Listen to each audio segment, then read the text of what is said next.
অবশ্যই ছেলেদের শরীর টিপানোর মধ্যে খারাপ কি আছে? ওনাদের মনে তো অনেক কুরকুরানি, এটা একটু কমায়। আওয়ামী লীগ নেতা শেখ সেলিমের বাসায় রাত দিন পড়ে থাকতেন তিনি। নিত্য নতুন গাড়ি, দেশ বিদেশে প্লেজার ট্রিপ, এমনকি মেয়েকে বিদেশে পড়াশোনা করা, সবকিছুই হতো শেখ সেলিমের টাকা দিয়ে। বিগত সরকারের বেশিরভাগ মন্ত্রী এমপির বাগান বাড়িতে ছিল তার যাতায়াত। বলছি ঢাকাই সিনেমার বহু বিতর্কিত ও আলোচিত নায়িকা নিপুণ আক্তারের কথা। পেশায় চিত্রনায়িকা হলেও তিনি মূলত ছিলেন শেখ সেলিমের রক্ষিতা। শেখ সেলিম সহ এমপি মন্ত্রীদের সেবা দিতে নিপুণের দলে ছিল সবিজ অঙ্গনের এক ঝাঁক তরুণী। তাদের মধ্যে কেউ মডেল, কেউ নায়িকা, আবার কেউ শিক্ষার্থী। যখনই ডাক পড়ত তখনই এসব সুন্দরীদের নিয়ে ছুটে যেতেন নিপুণ।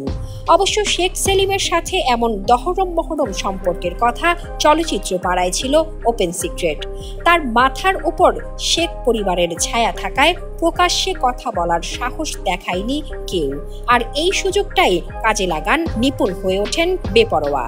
2016 সালে রাজধানীর বনানীতে বড় পরিসরে কিউলিপ নেইলস অ্যান্ড স্পা নামের পার্লার খুলে বসেন তিনি, যেটি উপহার হিসেবে নিপুণকে দেন শেখ সেলিম। আর এই পার্লারেই চলে অনৈতিক বাণিজ্যের বৈধ হাত। নিপুণকে এফটিসিতে বিশাল প্রভাব বিস্তারের সুযোগ করে দেন শেখ সেলিম।